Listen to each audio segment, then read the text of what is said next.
আহমেদ তামিম লিখেছেন, দুনিয়াতে কোনো সম্পদ না রেখে মারা গেলে কি গুনাহ হবে? কোরআন হাদিসে কি বলে? দুনিয়াতে কোনো সম্পদ না রেখে মারা গেলে গুনাহ হতে যাবে কেন? বরং কেউ যদি তার সমস্ত সম্পদ ব্যয় করে যান, খরচ করে যান, দান করে যান আল্লাহর রাহে, তাহলে সেটা জায়েজ আছে। তবে হ্যাঁ, এটা ঠিক যে সন্তান-সন্ততিরা যাতে অন্য কারো কাছে হাত পাততে না হয়, সেই ব্যবস্থা করে যাওয়া উত্তম এবং সুন্নাহ।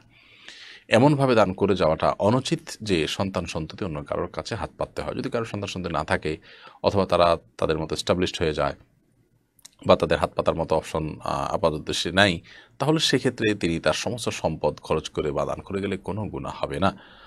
আ যদি সন্তান-সন্ততি ছোট থাকে অথবা তারা এখনো উপার্জনক্ষম হয় নাই, এই অবস্থায় আপনি সব দান সদকা করে গেলে তারা বিপদে পড়বে মনে হয়, তাহলে সেটা অবশ্যই অনুচিত। কারণ নবী সাল্লাল্লাহু আলাইহি ওয়াসাল্লাম বলেছেন যে, তুমি তোমার সন্তানদেরকে রিক্ত হস্ত রেখে যাওয়ার চাইতে তাদের জন্য কিছু রেখে যাওয়াটা অধিকতর উত্তম।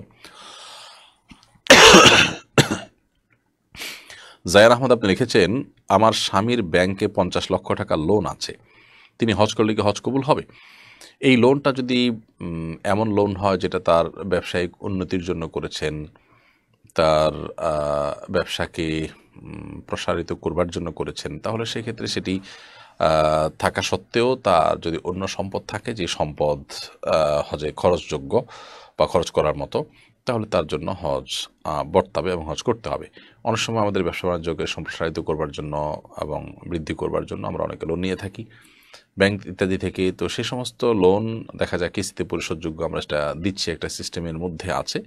তো ওইটার কারণে আমাদের হজ কিংবা জাকাত কোনোটি রহিত হয় না, বরং এর বাইরে যখন অন্য সম্পদ থাকবে সেটা দিয়ে হজ করার মতো সুযোগ থাকলে, হজ করার মতো লিকুইড মানি ইত্যাদি থাকলে, তখন অবশ্যই হজ আমাদের উপরে বর্তাবে। ফারুক হাসান আপনি লিখেছেন, হজ করতে গিয়ে হাজিদের অহেতুক সেলফি তোলা কতটুকু সঙ্গত? হজ করতে গিয়ে অহেতুক সেলফি তোলা অবশ্যই হজের ভাব গাম্ভীর্যকে নষ্ট করে। অবশ্যই এটা হজের সাথে যায় না। একজন ঈমানদার হিসাবে, একজন মুসলিম হিসাবে আমাদের সর্বোচ্চ সতর্ক থাকা উচিত এই সমস্ত বিষয়ের ক্ষেত্রে, যে আমরা হজ করতে গিয়ে এ ধরনের অহেতুক কোনো কাজকর্ম করব না। বিশেষ করে সেলফি তোলার মাধ্যমে আমাদের হজের কার্যাবলীকে সোশ্যাল মিডিয়াতে আপলোড করার মাধ্যমে আমরা অনেকেই এক ধরনের রিয়া বা লৌকিকতায় লিপ্ত হয়ে থাকি, যার ফলে আমাদের এই কষ্ট করে করা হজের সওয়াব থেকে আমরা বঞ্চিত হতে পারি। সেই জায়গা থেকে একজন ঈমানদার এ সমস্ত কার্যাবলী থেকে নিজেকে বাঁচিয়ে রাখবেন এবং সেলফি তুলবেন না। হজের অনেক সৌন্দর্যকে আমরা নষ্ট করে ফেলি তথাকথিত এই সমস্ত সেলফির কারণে।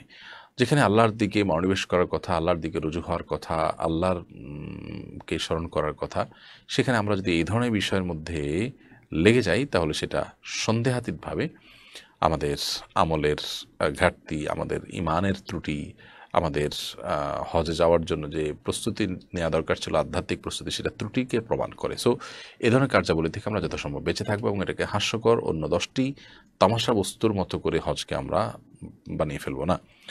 রবিন আক্তার লিখেছেন, তওবা করার আগের পাপ কি কিয়ামতের দিন মিজানের পাল্লা ওজন করা হবে? কেউ যদি তওবা করে ফেলেন এবং তওবা যদি তওবায়ে নাসুহা হয়, খাঁটি অন্তরের তওবা হয়, যেই তওবা তার হক আদায় করে করা হয়েছে, শর্ত পূরণ করে করা হয়েছে, এরকম তওবা যদি কেউ করতে পারেন, তাহলে সেক্ষেত্রে সেই তওবার কারণে পূর্বের সমস্ত গুনাহগুলো মাফ হয়ে যায়। আত্তাইবু মিনাজ যামবি কামা লা যামবা লাহু হাদিসে আসছে, যে ব্যক্তি তওবা করে তা গুনাহ মাফ চায় আল্লাহ তাআলার কাছে এবং তওবার হক আদায় করে, তার তওবা আল্লাহ রাব্বুল আলামিন যদি কবুল করে ফেলেন, তাহলে তার আগের কোনো গুনাহ আর থাকে না, এমনটি অবস্থা হয়ে যায়। তো এরকম যদি হয়, তাহলে সেক্ষেত্রে আগেরগুলো তার আমলনামাতে উঠবে না। এখন প্রশ্ন হলো যে আপনি কতটা তওবা সেভাবে করতে পেরেছেন। যদি তওবার হক আদায় করেই করতে পেরে থাকেন এবং আল্লাহ সেটা কবুল করে থাকেন, তাহলে আল্লাহর রহমতে আশাই করা যায় যে আপনার আগের সে সমস্ত গুনাহগুলো আপনার আমলনামায় থাকবে না।